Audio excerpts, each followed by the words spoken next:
Bien, muy buenos días, buenas tardes, Ángela. Muchas gracias por estar acá. Para nosotros es un enorme gusto tenerte, Ángela Espinosa, eh, investigadora y pensadora de sistemas en el ámbito de la cibernética, con una amplia trayectoria en lo que es no solamente el pensamiento de sistemas, sino también su práctica. Ha desarrollado actividades en varios países, en particular estudios interesantes en Colombia, en Inglaterra. He estado tocando temas que yo creo que son importantes a la luz del tema de la sustentabilidad y la relación ecológica con, con el planeta Tierra.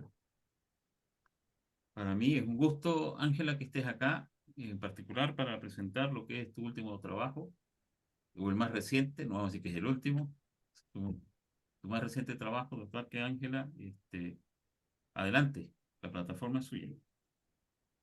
Alejandro, primero un millón de gracias por invitarme. Yo tengo una relación de hace muchos años con Alejandro y con varias personas del Abdis y pues llevo 20 años viviendo en Inglaterra, pero estoy muy emocionada de poder acercarme de nuevo al Abdis y América Latina. Yo, como ustedes sabrán, soy colombiana. Llevo muchos años viviendo en Inglaterra.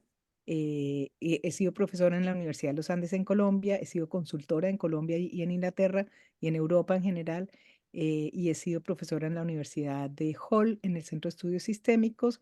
Actualmente soy profesora emérita del Centro de Estudios Sistémicos y soy profesora honoraria de la Universidad de Exeter.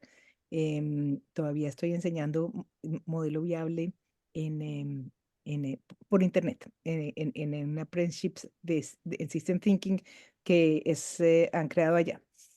Entonces, este libro que les voy a contar es mi último desarrollo. Se llama Sustainable Self-Governance in Business and Societies, y es básicamente un libro que yo desarrollé para explicar en la forma más sencilla que pude, el modelo de sistema viable, digamos, y los desarrollos que yo he hecho en esa teoría con mi compañero John Walker. Hemos tratado de clarificar la teoría original de Stafford Beer en el contexto de la sostenibilidad. Este libro es un libro para estudiantes, es un libro práctico con muchos estudios de caso, y lo que yo trato es de explicar la teoría en primer lugar y la metodología que yo utilizo para enseñar el modelo viable. Y tengo varios capítulos que son aplicaciones. En las aplicaciones, algunas son aplicaciones mías de consultoría, algunas son trabajos de investigación que he hecho con estudiantes de doctorado aquí en Inglaterra, con estudiantes de doctorado en Colombia, con estudiantes de maestría en los dos países. Entonces, digamos, es un potpurrí de aplicaciones, y lo que yo trato de mostrar es, sí, qué es el sistema viable, cómo lo interpreto yo, obviamente, y cómo se pone en práctica. Entonces les voy a dar, digamos, una pasada corriendo, pero quiero aprovechar para saludar a Ramsés, que estoy muy emocionada que Ramsés esté acá. Hace tiempo que no nos vemos, pero bueno, por ahí vi que entró, entonces muy feliz de que estés con nosotros, Ramsés. Bueno, entonces les cuento, ¿sí? Em, bueno, primero me imagino que todos ustedes conocen a Stafford Beer, conocen el modelo de sistema viable.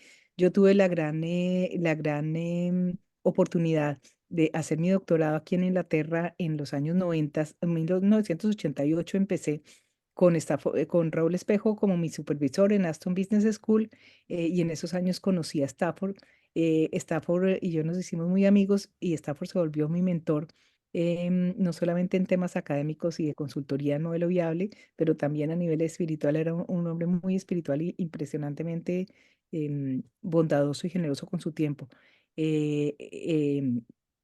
Entonces yo tuve la gran, digamos, ventaja de estar muy cerca de él y de aprender directamente de él, además de aprender de Raúl, que todos lo conocemos, de aprender también de Stafford y de compartir con Stafford las cosas que yo estaba haciendo y tener su mentoría.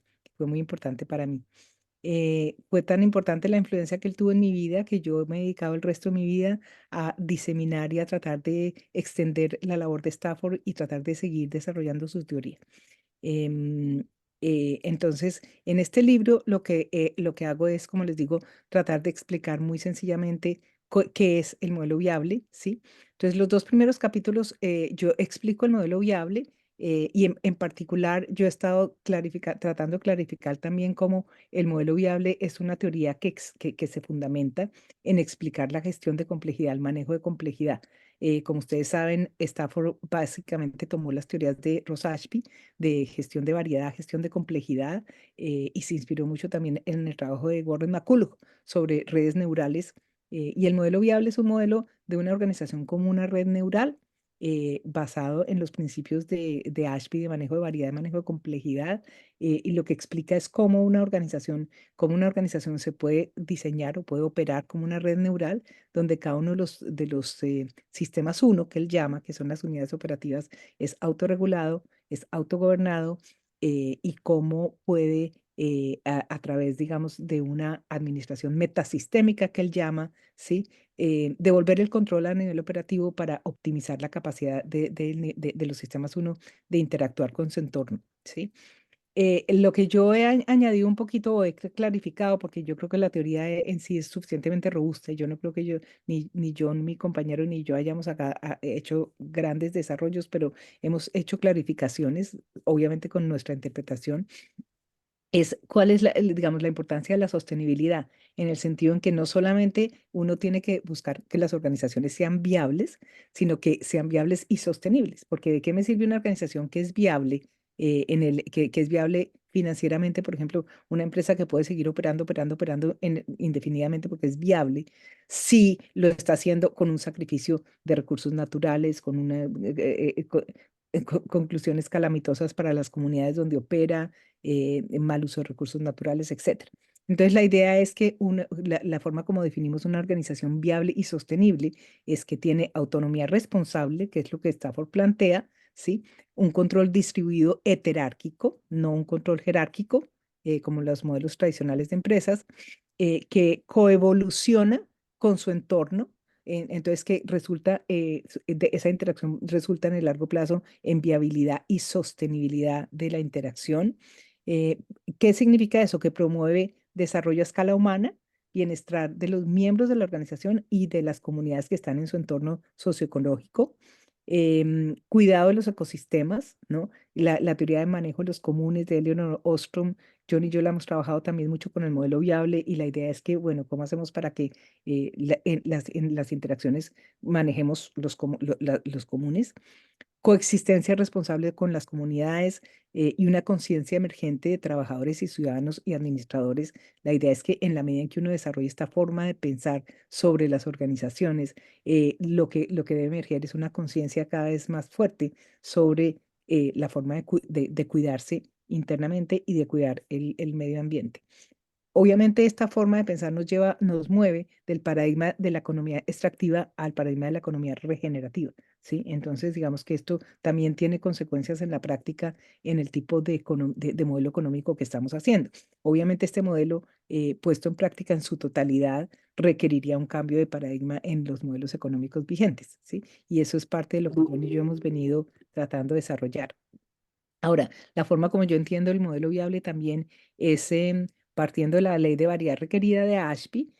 Como les decía, eh, yo lo que entiendo es que este manejo de complejidad depende mucho, digamos, de la capacidad de aprender. O sea, la idea de complejidad y de variedad es un concepto cognitivo muy subjetivo, depende completamente del observador, ¿sí? En ese sentido, mi interpretación de modelo viable está mucho más ligada a la cibernética de segundo orden que a la cibernética de primer orden, porque la idea es que es el observador el que maneja variedad, y es la variedad del observador la que determina cómo se dan las interacciones sociales, las interacciones económicas, etcétera.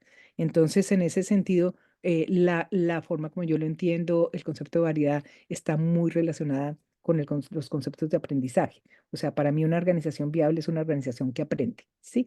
En ese sentido, yo veo, digamos, las relaciones internas entre un equipo, en un sistema uno o en una organización, quienes están a cargo de lo esencial del quehacer de la organización, como un equipo de aprendizaje que tienen que aprender a interactuar. manejar variedades, ser capaces de interactuar muchas veces con muchos temas muy complejos, muy poco estructurados, ¿sí? Y eso no solamente requiere manejo de información, sino de manejo de comunicaciones y de capacidad de capacidad de aprendizaje. Entonces, esa es la forma como yo lo veo en el libro. Entonces, explico esto en el capítulo 1 y en el capítulo 2. Lo que planteo es que una organización viable y sostenible debe tener autogobernanza recursiva en cada nivel de organización, desde los equipos de trabajo hasta las unidades de producción, las empresas, ¿sí? Si estamos hablando de una empresa, pero el mismo modelo se puede aplicar a cualquier organización social, se puede aplicar a una comunidad, se puede aplicar a una nación, se puede aplicar a una corporación, se puede aplicar a una red de organizaciones, ¿sí? Entonces, las características son que uno debe tener autogobernanza recursiva, autonomía responsable. Si es una organización tipo neural, la única forma de que haya, digamos, control distribuido es que haya claras reglas del juego. Todos los principios de autoorganización se basan en la claridad de las reglas del juego. Yo lo que entiendo es que el modelo viable le ayuda a uno clarificar cuáles son las reglas del juego, para que haya información distribuida, para que haya redundancia de control potencial, y se pueda llegar a una organización realmente heterárquica. Y de nuevo, si le ponemos la componente de sostenibilidad, esto debería resultar en una conciencia que se vaya desarrollando desde los niveles operativos y que vaya emergiendo recursivamente hasta los niveles superiores. Mi visión del modelo viable en ese sentido es mucho más de una organización donde las cosas se gestan de abajo para arriba que de arriba para abajo, ¿sí? Em, Eso es lo que dice Beer en su definición del modelo de sistema viable, que cada sistema viable está contenido en un modelo, en otro sistema viable y contiene otro sistema viable. En el libro también explico no solamente la interpretación tradicional de que es un sistema uno, que es un sistema 2, que es un sistema 3, que es un sistema 4, que es un sistema 5, sino mucho las interacciones, porque yo creo que el modelo viable, como lo desarrolló Beer originalmente, es un modelo de interacciones, no es un modelo de simplemente manejo de información como mucha gente lo ha visto. Yo pienso que muchas personas han leído el modelo viable superficialmente y han hecho una interpretación muy tecnocrática de que es un modelo, mucha gente incluso piensa que es un modelo de autoritario, centralizado, jerárquico, que definitivamente no lo es. El poder del modelo viable es que es un modelo heterárquico, descentralizado, ¿sí?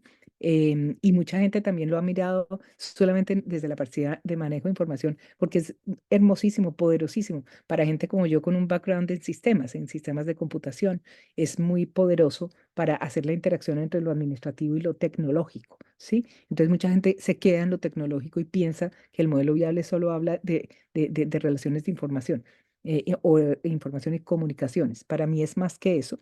Para mí habla de interacciones. Y es solamente cuando las interacciones entre diferentes roles, diferentes tipos de personas, tipos de instituciones, tienen variedad requerida, que uno logra relaciones armónicas, balanceadas, ¿sí?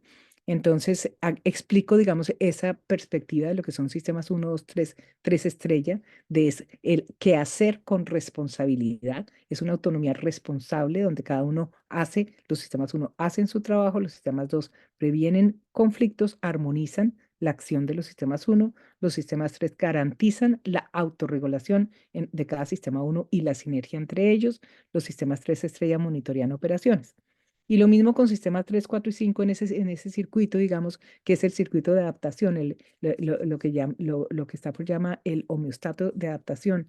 El sistema 3 hace la gestión de recursos, el sistema 4 hace toda la parte de innovación, desarrollo organizacional, escaneo del entorno, y el sistema 5 hace la parte de clausura, el cierre de circuitos de aprendizaje, o lo que llamamos aprendizajes de segundo ciclo.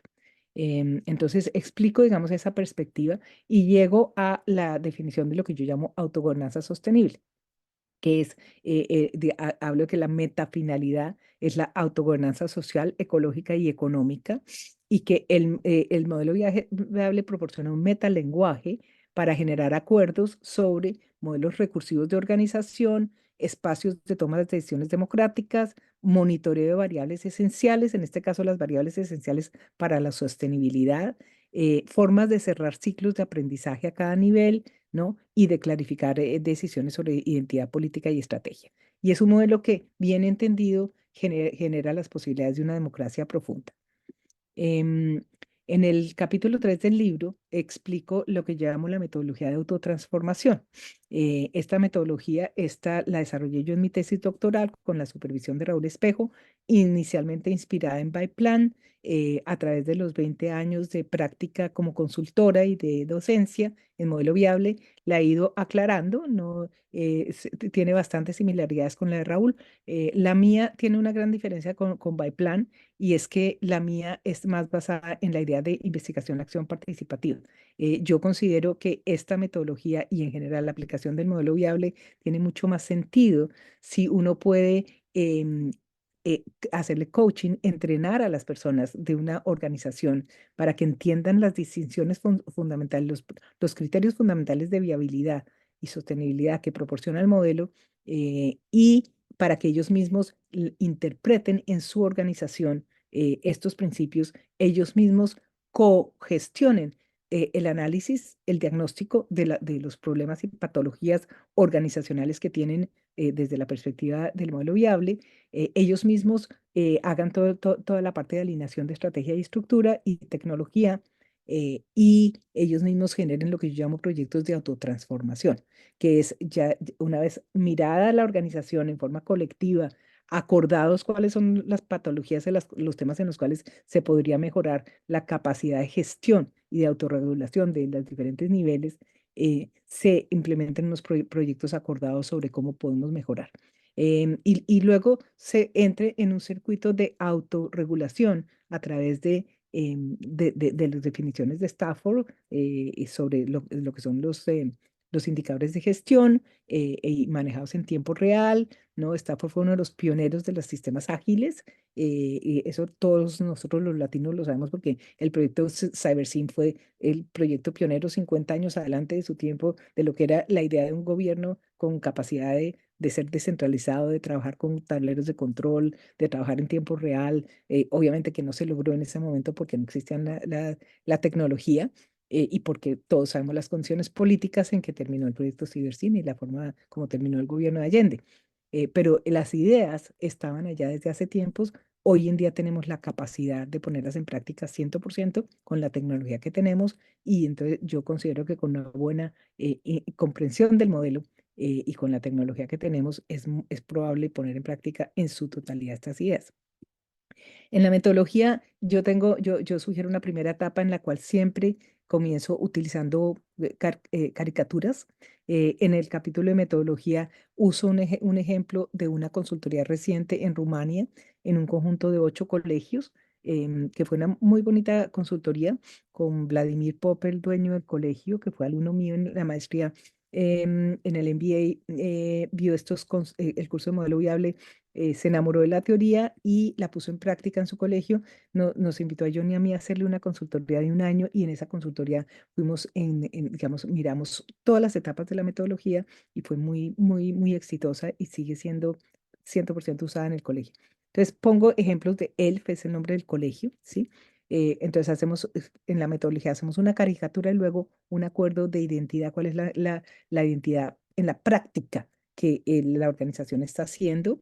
Luego hacemos una segunda etapa que se llama desdoblamiento de complejidad, o análisis recursivo. En esa segunda etapa lo que hacemos es mirar cuáles son las áreas de que producen los servicios básicos, los servicios esenciales o los productos esenciales que ofrece la organización. Si es una comunidad, cuáles son las actividades comunitarias que están dedicadas a facilitar, digamos, a garantizar que la comunidad sea viable y sostenible en el largo plazo. Entonces hacemos ese análisis, y de ahí pasamos a hacer el modelo de sistema viable, que es la tercera etapa de la metodología. En esa tercera etapa hacemos un diagnóstico completo de la organización utilizando todos los criterios cibernéticos de viabilidad y sostenibilidad. Esto es un ejemplo de ahí en ELF. Esto lo hicimos participativamente con representantes de profesores, de directivos de la universidad, de administradores, de padres de familia, de estudiantes, de todo. Un proceso muy democrático, muy bonito. y llegamos, digamos, a identificar un conjunto de puntos de diagnóstico, yo lo llamo, y con base en esos puntos de diagnóstico creamos los proyectos de autotransformación. Varios de estos proyectos se van descubriendo en el día a día mientras que hacemos el trabajo, y la gente, como es la misma gente la que los propone, muchos de ellos se pueden empezar a implementar en tiempo real, digamos. Sale uno del taller y pues dependiendo de la complejidad, uno puede echar a rodar muchas de estas iniciativas en el corto plazo. Algunas requieren de mayor inversión, mayor o más gente, o reasignar tiempos para la gente, lo que sea. Entonces se generan como proyectos de transformación en mediano y largo plazo. Entonces, lo bonito de esto es que cuando uno termina un proyecto de aplicación del modelo viable en una empresa o en una comunidad, normalmente al final ya hay cambios que pueden ser muy importantes, como fueron en este caso, y en el libro pues pongo los testimonios de las personas de cada una de las aplicaciones que yo muestro.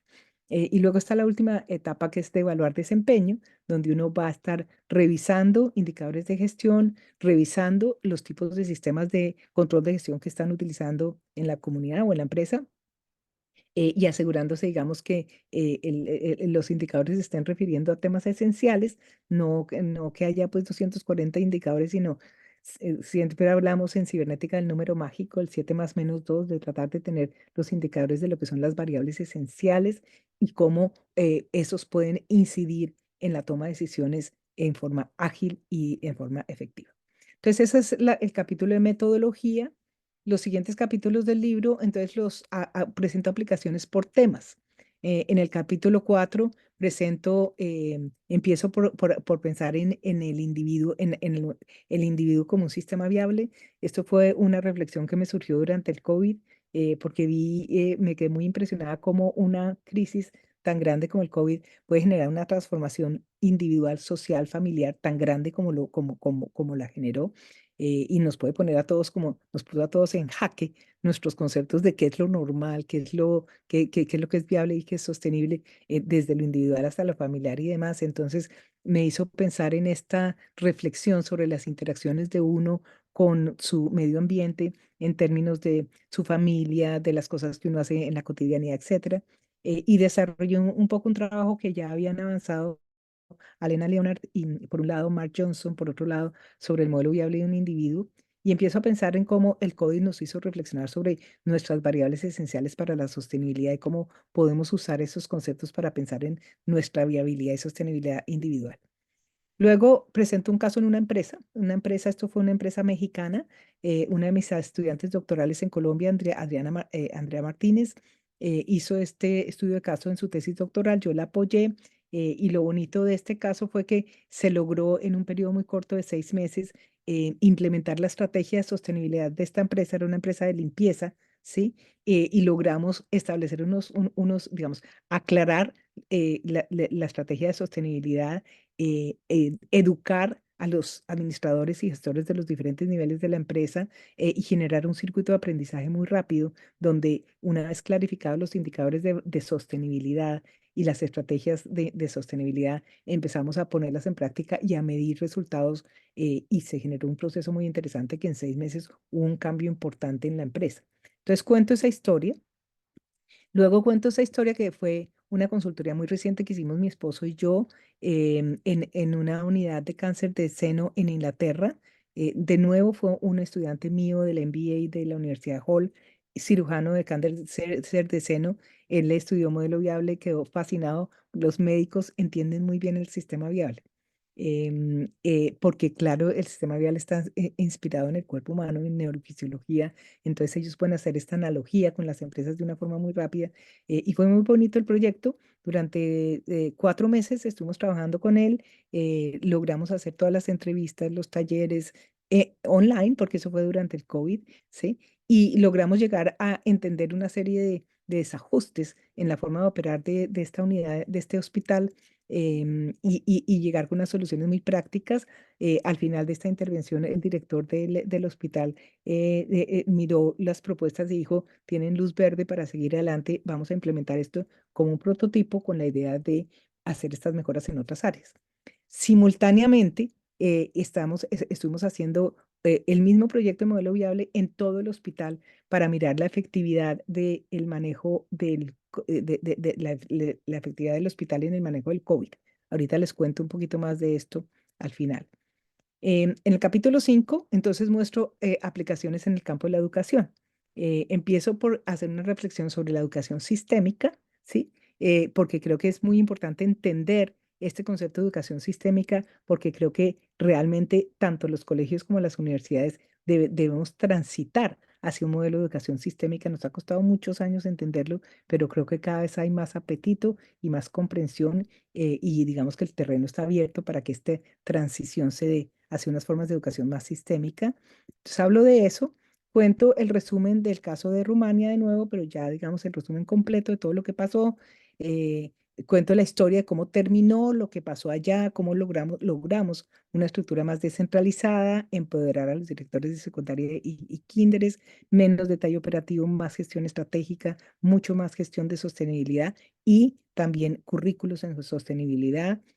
Logramos fortalecer y agilizar los sistemas gerenciales y tecnológicos de primarias y bachilleratos, meter en la idea de aprender haciendo, más gestión ambiental, más innovación tecnológica. Luego cuento una pequeña historia que fue creando una startup, el diseño de una empresa desde cero en Colombia con otra alumna mía de la Universidad de los Andes, profesora de colegio. Ella quedó enamorada del modelo viable y me invitó a hacerle una consultoría para diseñar conjuntamente esta tinta, que es una plataforma que ofrece recursos educativos para educación en homeschool y primaria, ¿sí? Y kindergarten y primaria, pero son recursos de educación sistémica. Entonces nos metimos muy a fondo en el concepto de educación sistémica. Ella contrató un grupo de 40 profesores que durante un año estuvieron diseñando los recursos, contratamos el diseño de la plataforma, pero lo hicimos todo, digamos, con el concepto de educación sistémica y con el monomodelo viable como el modelo que nos ayudó a construir esta empresa desde cero. Fue también una experiencia muy bonita. Otro caso en educación que fue con la Universidad Magdalena. Los últimos 3, 4 años estuvimos con John invitados a la Universidad Magdalena. Ellos son muy líderes en el tema de sostenibilidad. Ellos quieren convertirse en el faro de la sostenibilidad en la región del Magdalena, que es donde está la Sierra Nevada de Santa Marta, donde habita la civilización de los Kogis, de todas las tribus Kogis, que son 4. Entonces la universidad ha desarrollado una relación muy íntima con el Parque Tayrona, con los Kogis y demás. Y lo que hicimos fue una integración, que ustedes habrán oído hablar de la integración. En la integración clarificamos la estrategia de sostenibilidad de la universidad digamos, desarrollamos unos proyectos de investigación en todas las facultades para enfocarse en cómo implementar esta estrategia. Y luego hicimos un modelo viable de la universidad, o nosotros les enseñamos a ellos cómo hacerlo y ellos se dedicaron a hacerlo y siguen trabajando en eso de cómo implementar esta estrategia de sostenibilidad a través de reorganizar sus grupos de extensión, sus programas académicos, sus oficinas sus proyectos de investigación con la idea del modelo viable. Em, entonces ese es el capítulo 6. Luego viene el capítulo 6, que es el capítulo de redes. Esto es una gran pasión que yo he tenido y es pensar si el modelo viable trabaja con organizaciones tipo redes neurales, ¿por qué no pensar en el modelo viable para diseñar redes de organizaciones y no solo una organización? Uno de los experimentos que hice fue con un colega mío holandés, Bart Bernardus van der Hof, que trabaja en la Universidad de los Andes, es profesor de la Universidad de los Andes, experto en ecología industrial. Él había hecho un proyecto muy bonito en México de 10 años de estar acompañando una red de producción más limpia, 100 empresas mexicanas. Les fue muy bien, lograron resultados impresionantes. Él quería replicar el proyecto en Colombia, entonces hicimos un análisis del diseño de la red con el modelo viable para encontrar cómo podíamos fortalecer el diseño de la red y replicarlo fortalecido en Colombia. Y fue también, digamos, un proyecto de investigación muy bonito que cuento ahí. Este fue otro proyecto con otro de mis estudiantes doctorales británicos. Él es de Omaní, de Oman. Su proyecto era de modelo viable y redes. y su estudio de caso fue ayudar a diseñar la Omani Broadband Company, la organización estatal de broadband en Oman. Eso fue en el 2014.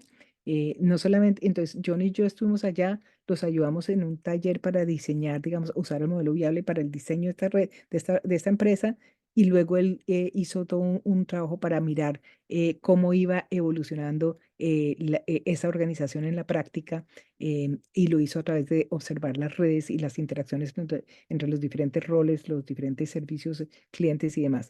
Un trabajo también muy pionero.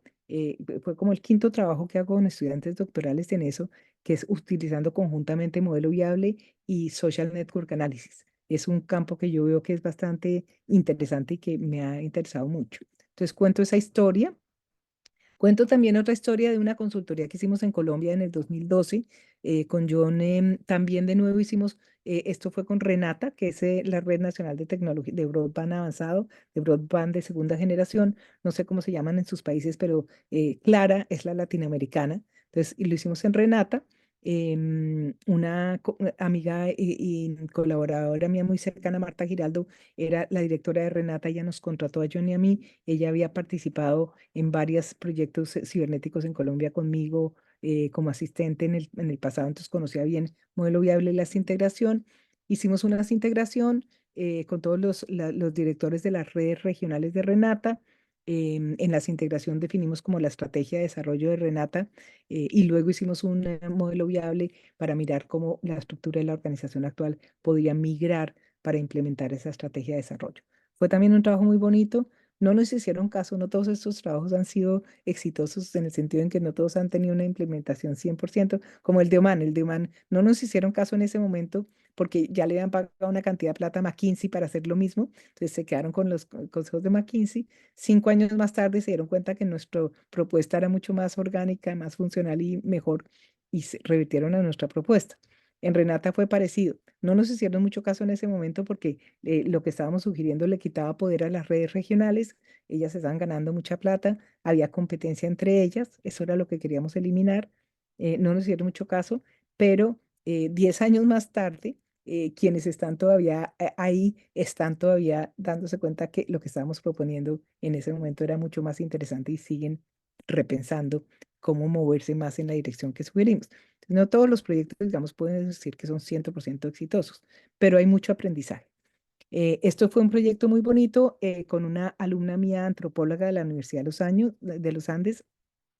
Ella estaba trabajando en la selva del Amazonas en un sitio, una comunidad que se llama los Yaguares del Yurupari, y ella hicimos este proyecto juntas. Yo le ayudé a diseñarlo, diseñamos talleres, utilizamos caricaturas. Los indígenas de estas tribus ya habían trabajado con antropólogos y ya, digamos, conocían el manejo gráfico porque ellos no hablan ni siquiera español muchos. Pero fue muy bonito, y luego hicimos una modelación, digamos, de los niveles de recursión de las comunidades y de los diferentes tipos de subgrupos en las comunidades que se encargan de los temas básicos de sostenibilidad, del manejo de las malocas, de la parte de conseguir los frutos silvestres, de la parte de pesca, de la parte de salud, ¿no? Muy bonito, muy interesante. Y luego hicimos una descripción, un análisis de sus problemas de gobernanza, y hubieran aprendizajes muy bonitos que digamos que los representantes de las comunidades, algunos de ellos los pusieron en práctica. Y otro muy parecido en las Islas del Rosario. Este es Carlos Durán, estudiante mío del externado. Hizo su tesis, yo le supervisé su tesis. Queríamos replicar el modelo del Amazonas en las Islas del Rosario. Él lo hizo también antropólogo, digamos, con conocimientos de ahora en cibernética. Hizo un trabajo muy bonito con una comunidad afrocaribeña, también Acaipí, perdón. Ellos hicimos lo mismo, hicimos caricaturas, ¿sí? Orica se llama el sistema de gobernanza de la comunidad. Modelamos la comunidad con todas sus actividades básicas primarias. Modelamos y reflexionamos sobre las necesidades de autogobernanza, y hicieron unos cambios interesantes. El último capítulo, entonces ya hago un recuento de diferentes aplicaciones a nivel nacional que yo dirigí en Colombia en los años 90, una en la Presidencia de la República, aplicando el modelo viable para reflexionar sobre la estrategia informática de la presidencia. Eso fue mi tesis doctoral en los años 90. Luego el proyecto de reingeniería de la Contraloría General de la República que yo dirigí durante los primeros 3 años. Yo organicé y dirigí. Raúl Espejo nos asesoró y tuvimos un grupo de profesores desde los Andes que trabajó con nosotros en eso. Raúl Espejo ha publicado sobre eso más que yo. Luego, Reunirse fue un proyecto muy bonito también de diseñar un sistema participativo democrático de monitoreo del impacto de los programas de lucha contra la pobreza en Colombia, una red de 12 universidades, también inspirados en el modelo viable, el diseño de el sistema de gestión, del sistema de participación, del sistema de alarmas tempranas. Luego, el sistema de información ambiental colombiano en el Ministerio de Medio Ambiente, modelo viable para mirar toda la parte de corregiones y gestión de corregiones, también un proyecto re bonito, y los que ya les conté de Renata y de Tinta. Y el último caso que cuento es este que les había mencionado de el mirar todo el hospital aquí en Inglaterra durante el COVID, el mirar su sistema de gobernanza durante el COVID y el mirar cómo ese sistema de gobernanza que han montado pues tenía muchos defectos y dejó muchos vacíos y cómo era posible desde la perspectiva de modelo viable mejorar eso, ¿sí? El último capítulo lo que dice, lo que explica es que el modelo viable, como se puede aplicar a diferentes tipos de empresa, a diferentes niveles de organización, uno puede identificar si uno lo aplica, por ejemplo, en un sector, como hicimos, dentro de una unidad del hospital, o en un hospital, o en una región, o en el total del Sistema Nacional de Salud inglés, por ejemplo, uno puede encontrar ciertos retos de gobernanza que son recurrentes, y eso es lo que explico. Hay retos que uno los va viendo en todas partes. Entonces uno puede encontrar patologías que son muy fuertes y que pueden ayudar a realmente repensar los sistemas de gobernanza, ¿sí? Con eso termino el libro explicando lo que es mi concepción de cambio sistémico.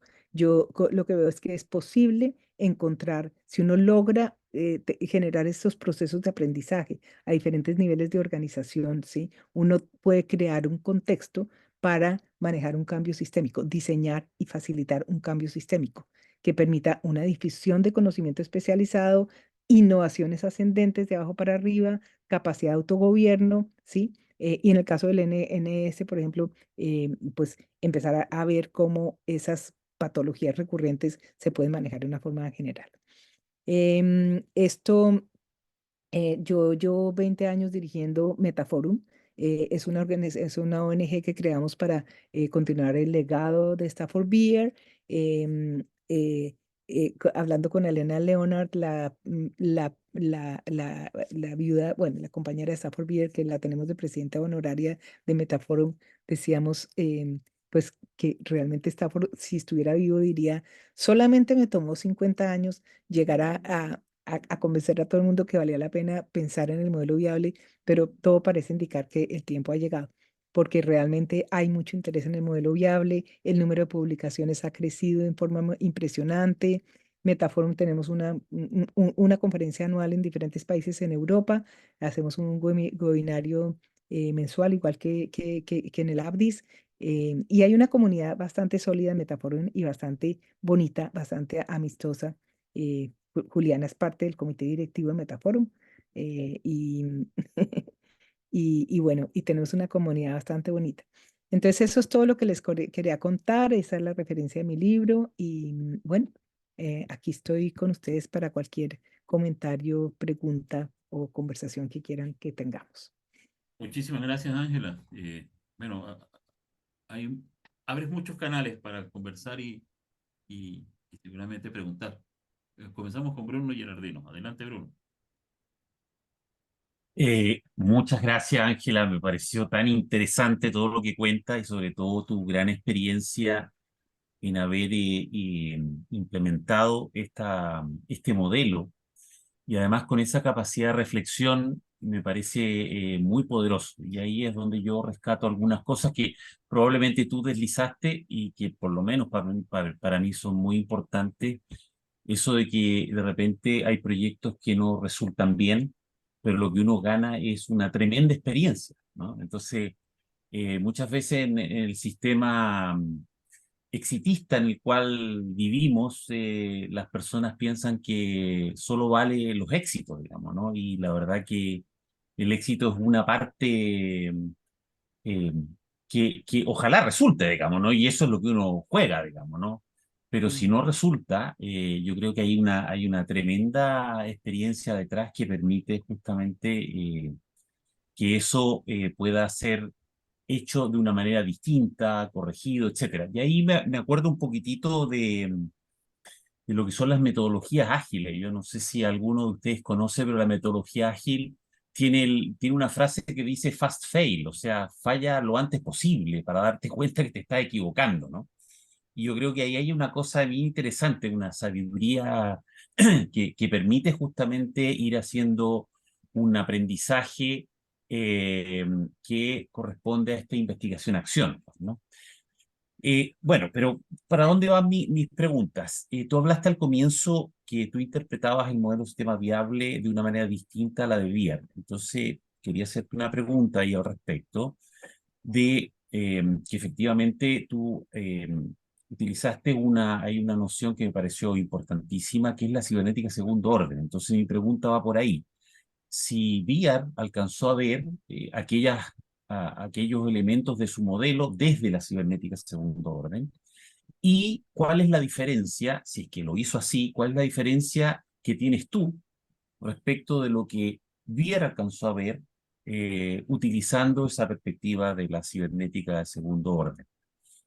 Una segunda pregunta dice relación con justamente esto que tú hablas del aprendizaje que se va generando y en qué medida ese aprendizaje en torno a un rediseño o a un diseño de una nueva estructura organizacional está más bien relacionado con un proceso que va proponiendo un diseño y luego va actualizando y va sintonizando como lo hacen justamente estas metodologías ágiles que son más bien sprints.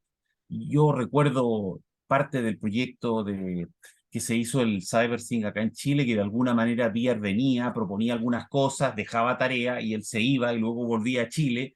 Y de alguna manera yo veo que ese proceso fue también una suerte de proceso de ir generando conocimiento y no es que efectivamente se partió de un diseño ya absolutamente terminado y luego se implementó, lo cual es la típica forma más bien reduccionista de observar las organizaciones. Entonces, un poco ese comentario, a ver si hay algo de eso que tú podías agregar. Y cómo impacta lo viable y lo sostenible en cuanto a la experiencia que tiene el observador.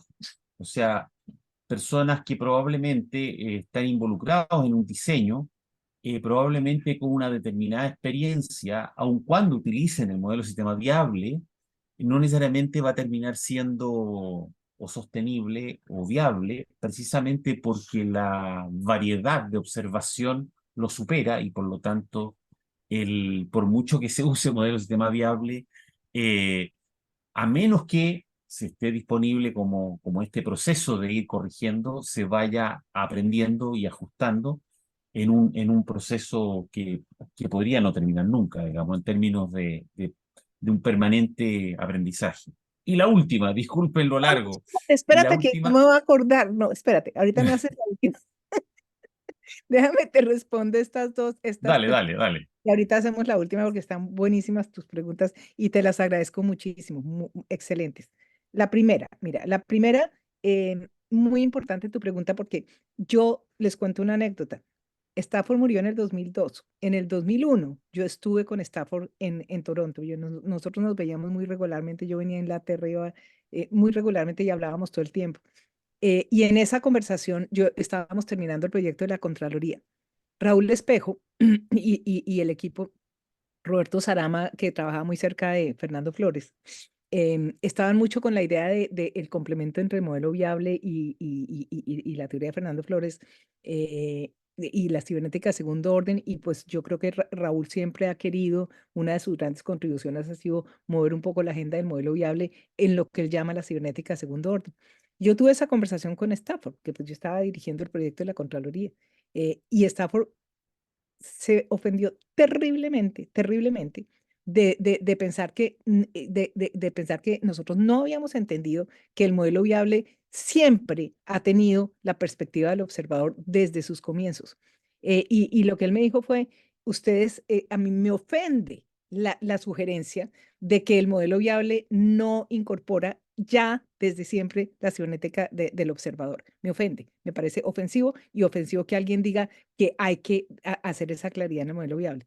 Yo me he dedicado a través de los años a tratar de revisar la teoría de Stafford y en el libro precisamente, ¿no? Yo empecé a hablar de esto desde hace rato, en el 2008, publiqué un paper en el European Journal of Operational Research con John Walker y con Roger Harding. Roger Harding hizo su tesis doctoral también con Raúl Espejo supervisando sobre la relación entre Beer y Espejo. Y es el más brillante que yo he visto en aclarar esto, ¿sí? Y desde ese momento y hasta el libro, lo que yo he venido es tratando de defender la posición de Stafford, porque si uno se va a mirar Stafford desde las primeras páginas de Hartog de Enterprise, él habla del observador y él dice que el manejo de variedad depende de la perspectiva del observador, que es en los ojos del observador que hay o no hay variedad. Y lo repite a través del libro en todos los sentidos. Entonces yo entiendo que Stafford se ofendiera de que alguien estuviera diciendo que el modelo viable era un modelo de cibernética primer orden. Y he estado tratando de aclarar esto a través de mis papers y a través de mi libro. Entonces, digamos, espero que con eso te quede claro mi respuesta. Mi posición es que Stafford siempre lo entendió y los que no lo han entendido son otras personas que lo han leído, que no lo han leído con suficiente profundidad. Entonces, eso es la primera pregunta. La segunda pregunta sobre el tema de aprendizaje, completamente de acuerdo contigo.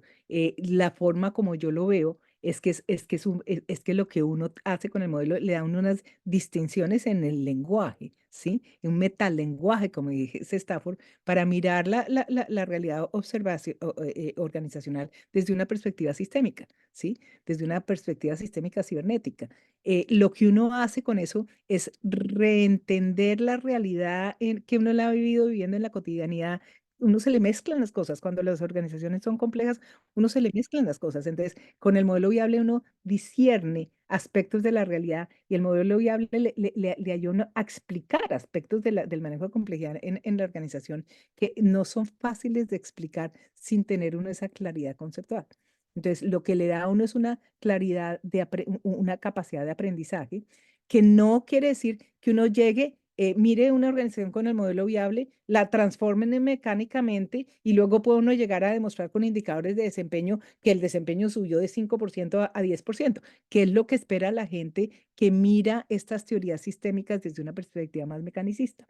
Es una expectativa irracional. Uno con lo sistémico lo que puede llegar es a cambiar formas de percepción, a cambiar formas de aprendizaje y lo que uno debe medir es la calidad del aprendizaje y el ritmo del aprendizaje como lo hacen en sistemas ágiles, ¿sí? Entonces, en ese sentido, completamente de acuerdo. Y eso fue lo que hizo Stafford. Entonces, que llegue gente como, por ejemplo, nuestro amigo Evgeny Morozov cuando hace su podcast sobre el proyecto CyberSyn y que diga que la cibernética no tuvo ninguna, digamos, ninguna contribución, que Stafford falló, que la cibernética, que el modelo viable realmente era una teoría que no tenía nada nuevo, ¿no? Es porque no ha entendido, no ha leído suficientemente y está haciendo una interpretación corta de vista y un poco ignorante de lo que es la teoría cibernética y de lo que son las contribuciones de la cibernética. Entonces, eso desafortunadamente es así. No me acuerdo ya de la tercera pregunta. Entonces, dime la tercera. Sí, básicamente lo que impacta,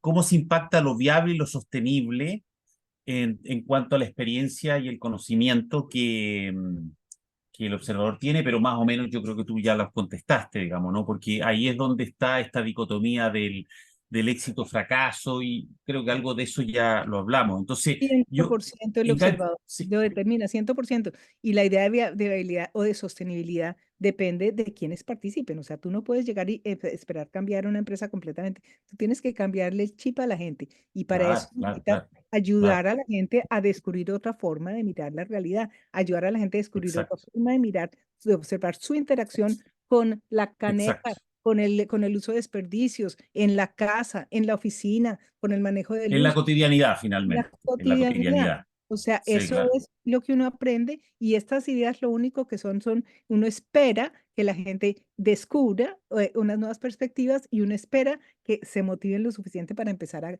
cambiar sus formas de interacción. Eso es lo que uno espera. Perfecto, Si uno lo logra, perfecto. para mí, uno tuvo éxito. ¿Mm? Sí, y lo último que quería preguntarte en el contexto de lo que ocurrió en Chile con el cybersyn, ¿cuál Mm, es tu perspectiva? Porque esta pregunta se lo hice a Eden Medina, la que escribió el libro mm, Revolucionarios Cibernéticos, que se publicó acá en Chile, editorial LOM, y ella me dijo, yo soy historiadora, así que la verdad que no tengo cómo contestar eso, dijo, ¿no? Pero la pregunta que yo le hice básicamente es, supongamos que no hubiera habido un golpe de Estado, sí, que no hubiéramos tenido todos estos contextos que algunos terminan justificando el quiebre de la democracia. Pero yo me pongo en el caso, supongamos que este proyecto, y según lo que varios dicen, incluyendo Fernando Flores, que un poco reconoce el gran aporte del CyberSync, pero él está como en otra deriva, digamos, de sus reflexiones y de su desarrollo sistémico. Supongamos que el año 76 es electo para el siguiente periodo un gobierno socialdemócrata o un gobierno de derecha o incluso un gobierno tal vez más de izquierda que el gobierno que encabezaba el presidente Allende y la Unidad Popular. ¿Qué crees tú? Pero esto yo sé que no lo vamos a acabar acá, pero algunas ideas nomás que tú pudieras decir. ¿Cómo impactaría ya en esta propuesta de diseño o qué cosas impactarían en esta propuesta de diseño desde habiendo, digamos, distintos perspectivas de encarar un país, dado que el gobierno es asumido por miradas políticas distintas? sí. Yo sé que es bien difícil contestar esa pregunta, No, pero a Me, mí lo me que me interesa encanta. básicamente es los elementos. Me Eso. encanta tu pregunta también, me encanta. Es muy importante tu pregunta también. Yo creo que lo que hubiera cambiado es que al haber tenido la gente de Chile la experiencia que fue demasiado corta, perdón, un segundo. Al haber tenido la experiencia de vivenciar el proyecto Cibersyn, se dieron situaciones que no se hubieran dado si no hubiera estado el proyecto Cibersyn, ¿sí? Situaciones como el hecho de la voluntad del gobierno de empoderar a las empresas, primero, de nacionalizar las empresas de la industria chilena. Segundo, de empoderar a los directivos y los operarios de las empresas con esa idea de generar capacidad de autogestión, que sabemos que no se dio en su totalidad, pero hubo la intención de hacerlo, ¿sí? Hubo un intento de hacerlo.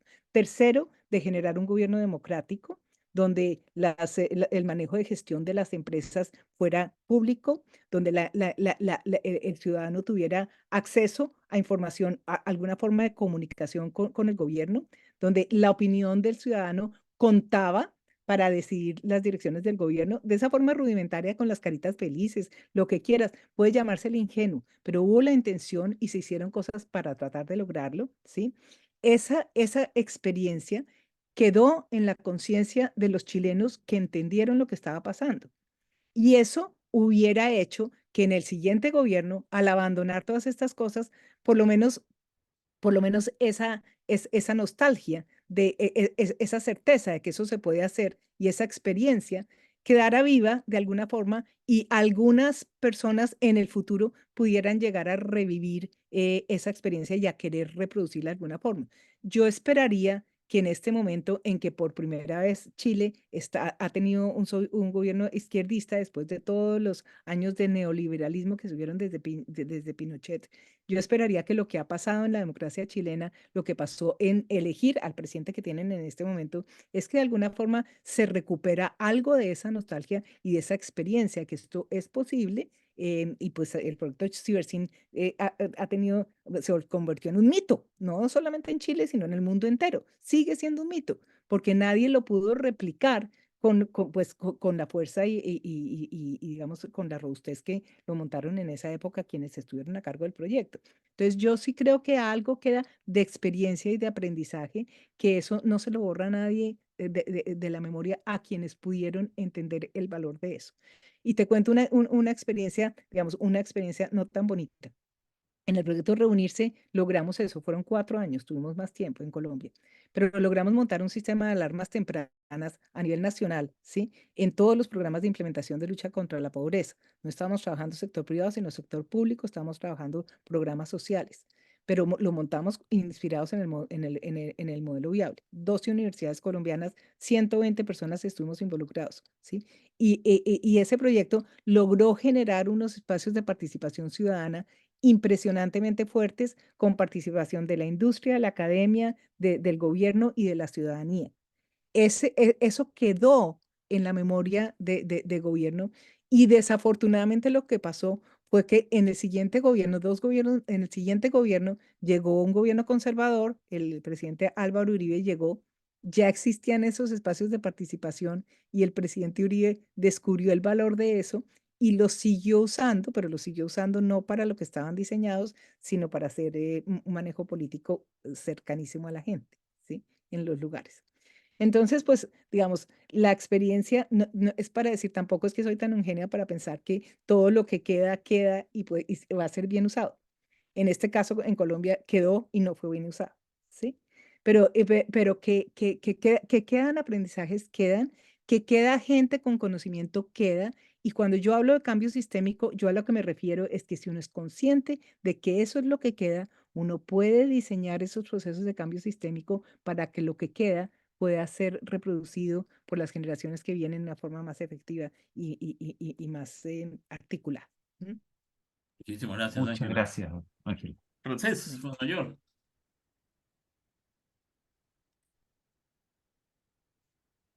Tienes apagado el micrófono, Francés.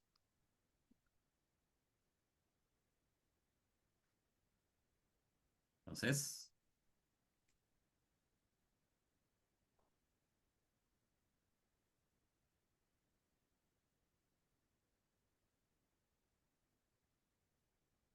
Debe tener problemas con el micrófono. Sí, la estoy diciendo que... Francés. Bueno, mientras Francés... Pero Juliana podría ser, ¿no? Sí, voy a abrirle el micrófono a Juliana. Juliana, Olá, adelante.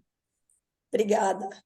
Ângela, uma alegria te ouvir em castelhano. Para mim, eu acho muito importante quando você... gostei muito de ouvir a anedota sobre Beer, que você traz, que ele coloca a questão do modelo, e refletindo sobre as questões que o Bruno colocou para nós, de como isso é importante no trabalho de aplicação do modelo de VSM, né? Pensar que não é o modelo ou o método em si, mas o observador, quem é o olhar de quem coloca o modelo em prática e aplica. E isso é muito interessante para mim, que venho estudando o VSM no contexto de bacias hidrográficas, né, de gestão de recursos hídricos, dentro de trabalhos participativos, porque essa é uma extensão que traz implicações para todo o campo.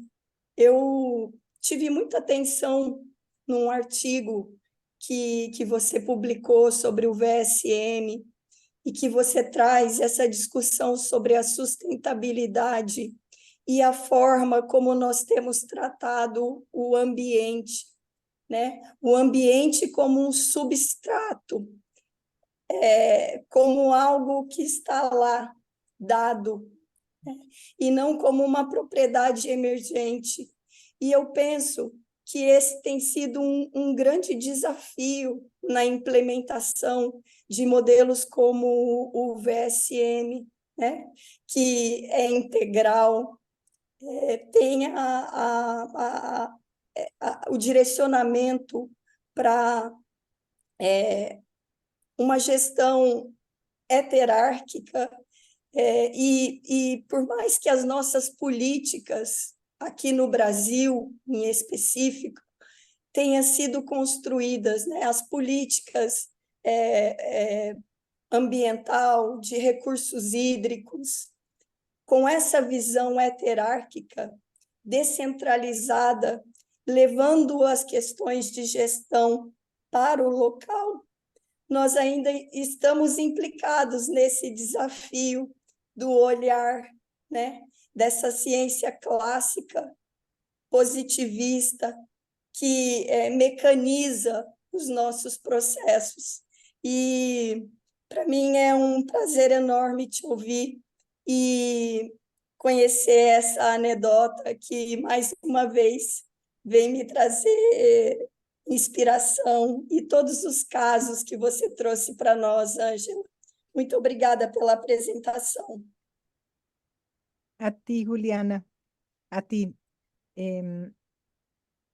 Discúlpenme un minutico, que es que tengo una emergencia en Colombia. Tranquila. Creo que Francés está ya habilitado. Me decía que no podía activar el micrófono. Francés, ¿puedes hablar? ¿Me escuchan, no? Sí, sí, ahora ahora sí. sí te escuchamos. Ángela, qué gusto verte. Lo mismo, gusto es mutuo. Sí, nos hemos estado rozando en diferentes oportunidades, pero nunca hemos podido vernos un momento y conversar un momento. Exacto, sí, señor. Tenía problemas antes, estaba conectado con una tableta, pero no sé por qué no me permitía abrir el micrófono. Pero aquí estamos. Bueno, Ángela, la pregunta que yo tengo está vinculada, tiene alguna relación con la primera pregunta de Bruno. Y yo diría es una pregunta en cierta forma marginal a tu exposición. Marginal quiero decir que está al margen, pues, de tu exposición. Primero, te felicito muy sinceramente por esa larga historia y larga experiencia que has tenido con tu trabajo, con el sistema viable que relatas en tu libro. Estoy oyendo el relato de ahora, no del libro, pero de nuevo es realmente una rica experiencia.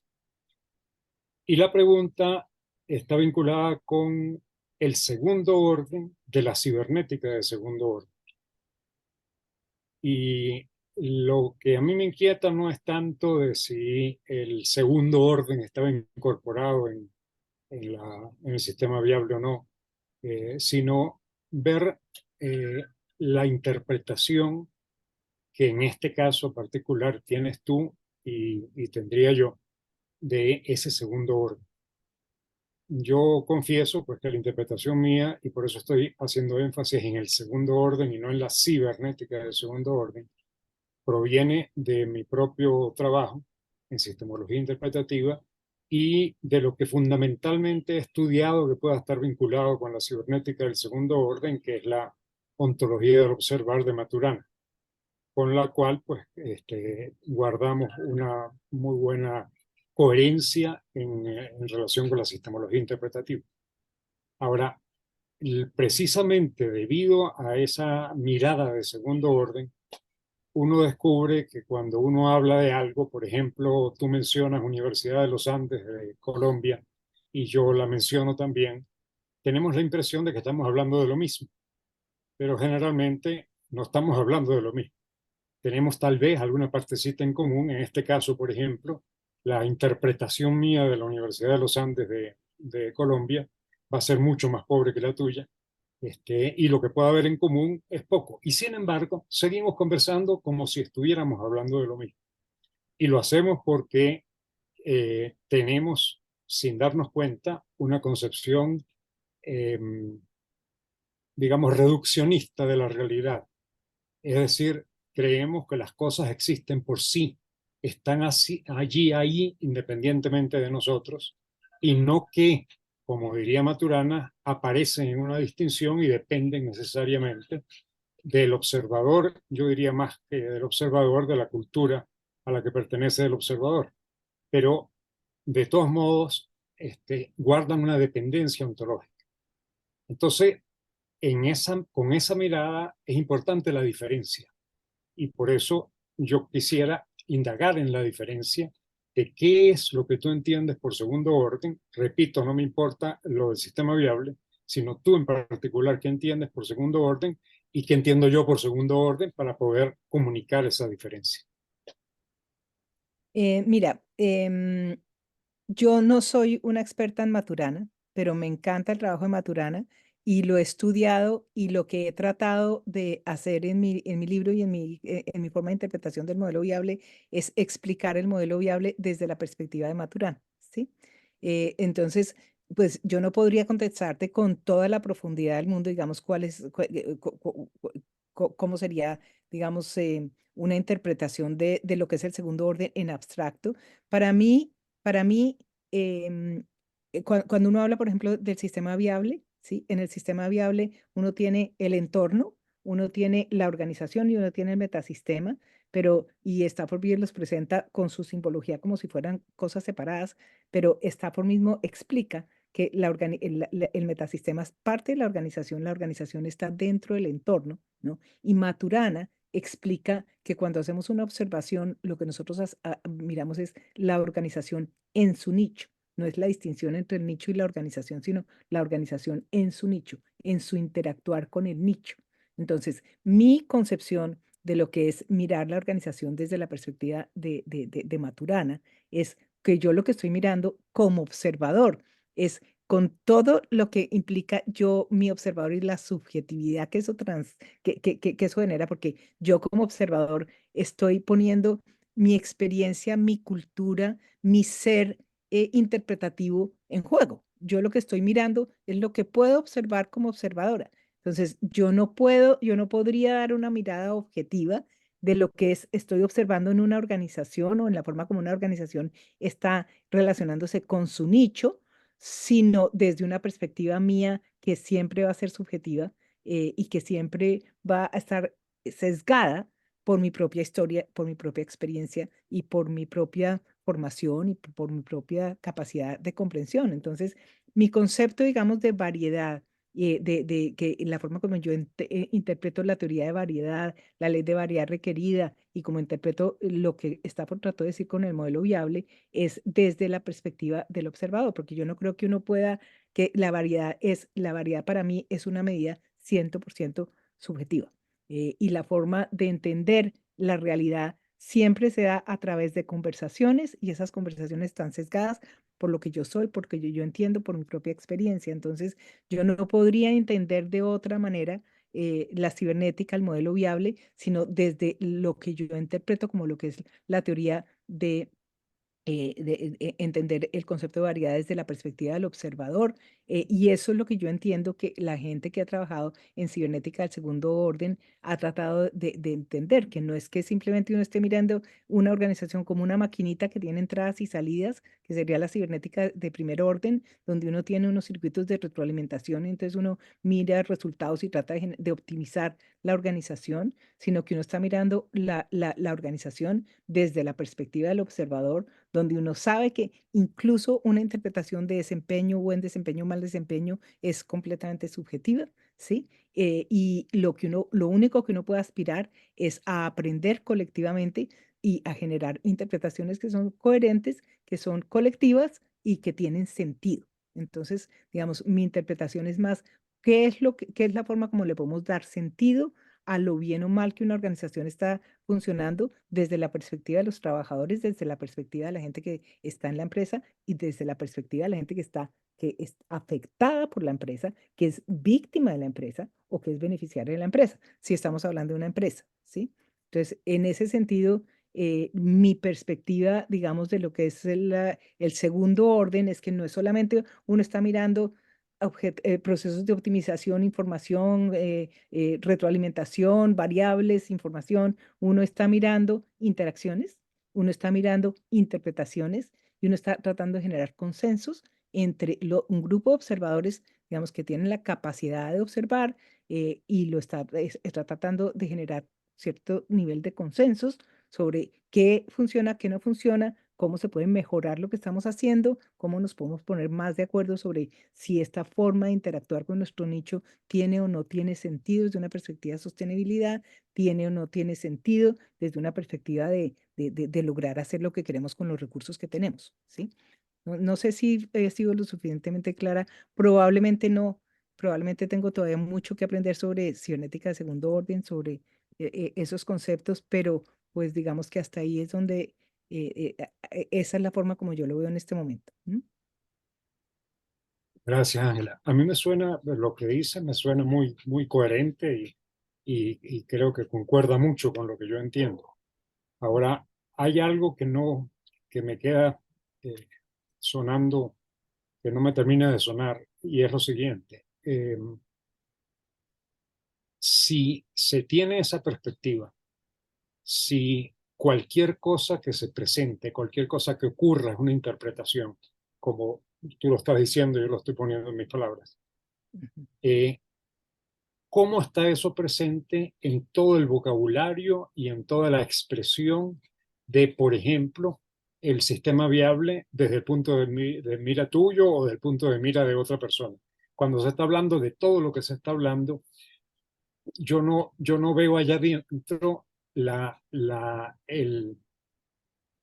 el sesgo ontológico de suponer que las cosas no son en sí, no existen independientemente de nosotros y que siempre están dependiendo de una interpretación que, como muy bien dices tú, depende de una historia.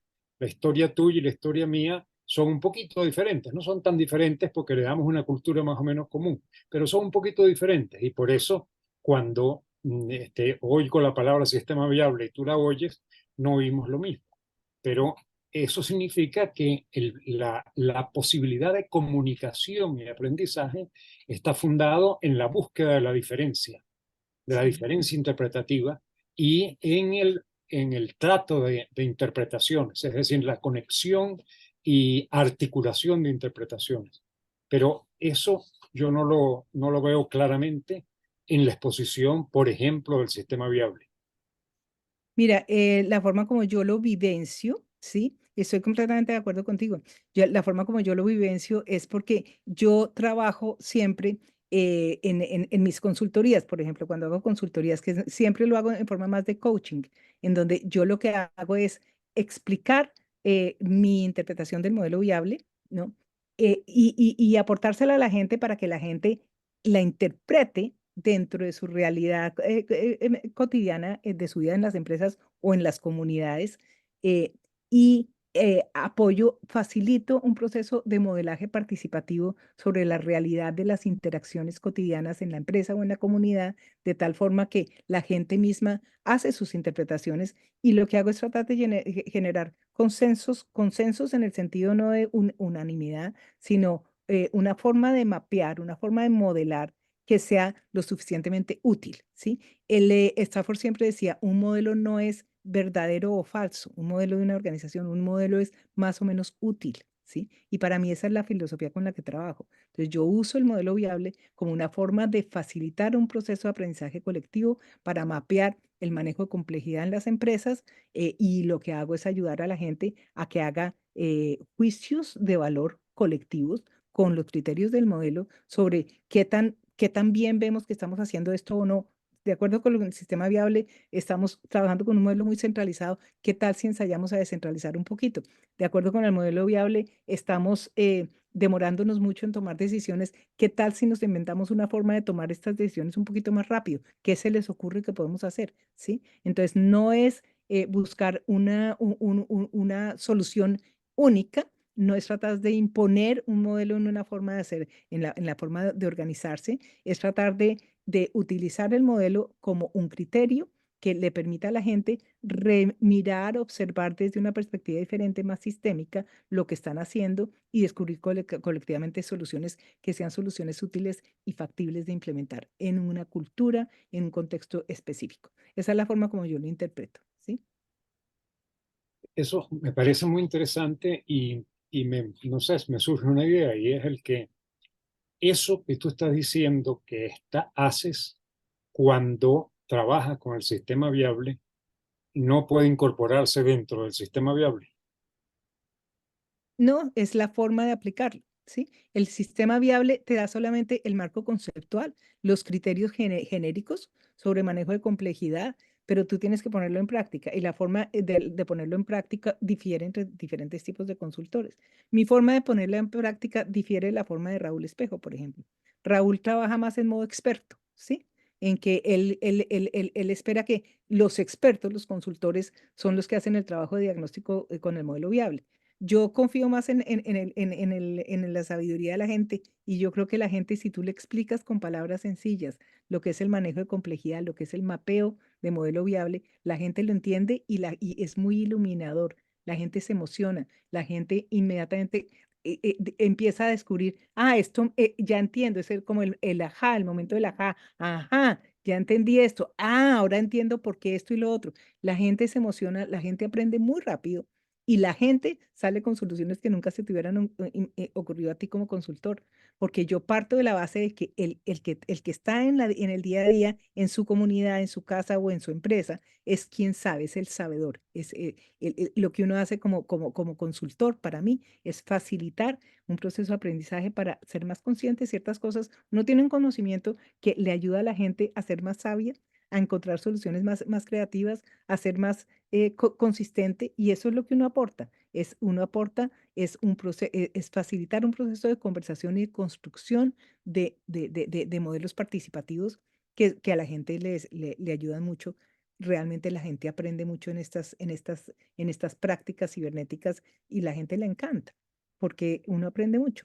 Y nadie tiene que aprenderse un modelo de memoria, ni nadie tiene que leerse todos los libros de Stafford Beer. Esto se puede hacer de maneras muy sencillas y toda mi ambición en la vida y de mi esposo John ha sido hablar, explicar el modelo viable de una forma que la gente lo pueda entender y poner en práctica en una forma más sencilla. ¿Mm? Te quedaste sin volumen. No tienes volumen. Ahora sí. Quedé desconectado un momento, pero ya volví. Muchísimas gracias. Queda mucho más claro lo que yo quería saber, lo que te preguntaba. Muy amable y le doy el paso a otra gente. Gracias, Ramsés. Bien, muchas gracias. Ángela, tú y yo sabemos que el tiempo vale muchísimo. Sé que tienes que atender algunas otras cosas. Te agradezco de corazón tu presencia. De verdad que quedan preguntas, porque además está pendiente el tema de la educación sistémica, que en algún momento tenemos que volver a retomar y a conversar, pero sé que tienes que atender cosas. Y nada, agradecido por una excelente sesión de trabajo. Esta sesión nosotros la subimos a la plataforma de labdis.org, va a estar disponible la grabación allí pronto.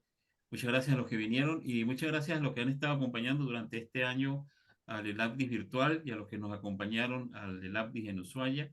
El próximo año seguramente seguimos con el Elabdis virtual y el Elabdis presencial probablemente va a tener que cambiar de modalidad, no sabemos todavía, pero como bien señalaba Ángela, precisamente la virtualidad nos permite a nosotros tener estos espacios de encuentro que son particularmente enriquecedores. Muchísimas gracias a todas y todos. Y bueno, hasta una próxima oportunidad. Muchas Obrigado, gracias. Juliana. Muchas gracias a todos. Obrigada, Hasta Alejandro. luego. Chao. Tchau. Saludos. Muchas Muchas gracias. gracias. Abrazos. Bom fim de semana. Muchas Gracias. gracias. Chao, chao. Gracias.